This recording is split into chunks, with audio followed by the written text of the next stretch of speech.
Keluaran pasal 40. Berfirmanlah Tuhan kepada Musa, pada hari yang pertama dari bulan yang pertama haruslah engkau mendirikan kemah suci, yakni kemah pertemuan itu.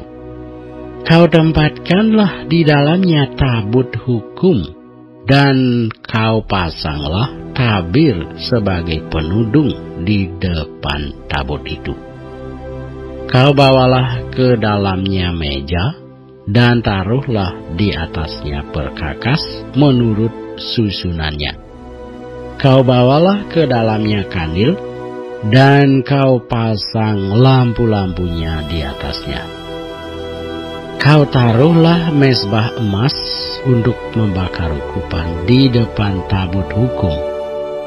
Kau gantungkanlah tirai pintu kemah suci. Kau taruhlah mezbah korban bakaran di depan pintu kemah suci, yakni kemah pertemuan itu. Kau taruhlah bejana pembasuhan di antara kemah pertemuan dan mezbah itu, lalu kau taruhlah air ke dalamnya. Haruslah kau buat pelataran keliling, dan kau gantungkanlah tirai pintu gerbang pelataran itu. Kemudian kau ambillah minyak urapan, dan kau urapilah kemah suci dengan segala yang ada di dalamnya. Demikianlah harus engkau menguduskannya dengan segala perabotannya, sehingga menjadi kudus. Juga kau urapilah mezbah korban bakaran itu dengan segala perkakasnya. Demikianlah engkau harus menguduskan mezbah itu, sehingga mezbah itu maha kudus. Juga kau urapilah bejana pembasuhan itu dengan alasnya, dan demikianlah engkau harus menguduskannya. Kemudian kau suruhlah Harun dan anak-anaknya datang ke pintu kemah pertemuan, dan kau basuhlah mereka dengan air. Kau kenakanlah pakaian yang kudus kepada Harun, kau urapi dan kau kuduskanlah dia, supaya ia memegang jabatan imam bagiku. Juga anak-anaknya kau suruhlah mendekat, dan kau kenakanlah kemeja kepada mereka.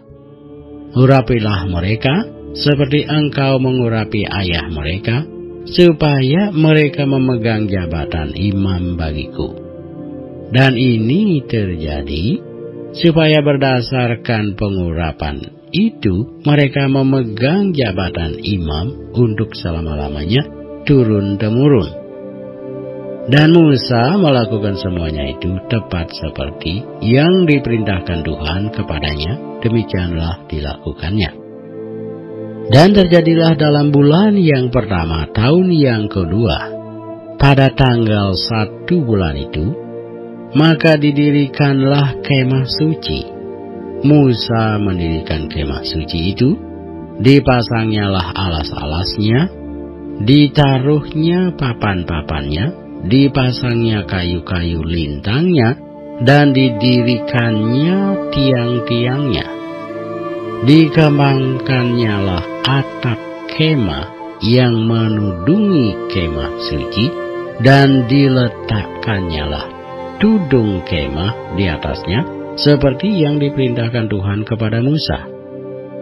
Diambilnyalah loh hukum Allah, dan ditaruhnya ke dalam tabut. Dikenakannya kayu pengusung pada tabut itu, dan diletakkannya tutup pendamaian di atas tabut itu. Dibawanyalah tabut itu ke dalam kemah suci, digantungkannyalah tabir penudung, dan dipasangnya sebagai penudung di depan tabut hukum Allah, seperti yang diperintahkan Tuhan kepada Musa. Ditaruhnyalah meja di dalam kemah pertemuan pada sisi kemah suci sebelah utara, di depan tabir itu.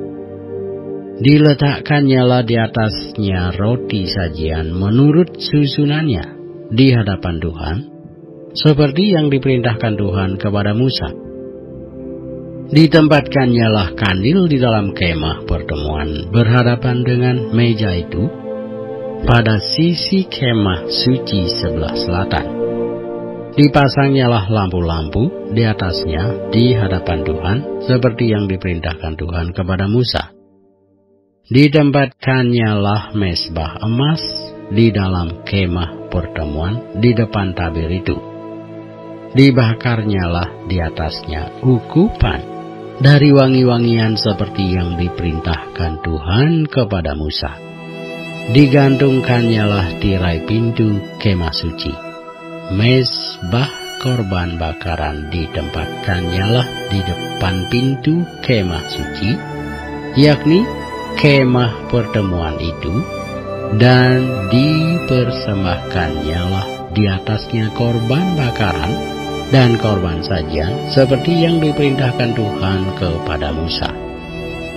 Ditempatkannya bejana-bejana pembasuhan di antara kemah pertemuan dan mezbah itu, lalu ditaruhnya air ke dalamnya untuk pembasuhan. Musa dan Harun serta anak-anaknya membasuh tangan dan kaki mereka dengan air dari dalamnya apabila mereka masuk ke dalam kemah pertemuan, dan apabila mereka datang mendekat kepada mezbah itu, maka mereka membasuh kaki dan tangan seperti yang diperintahkan Tuhan kepada Musa. Didirikannya tiang-tiang pelataran sekeliling kemah suci dan mezbah itu, dan digantungkannya tirai pintu gerbang pelataran itu. Demikianlah diselesaikan Musa pekerjaan itu. Lalu awan itu menutupi kemah pertemuan, dan kemuliaan Tuhan memenuhi kemah suci, sehingga Musa tidak dapat memasuki kemah pertemuan, sebab awan itu hinggap di atas kemah itu. Dan kemuliaan Tuhan memenuhi kemah itu.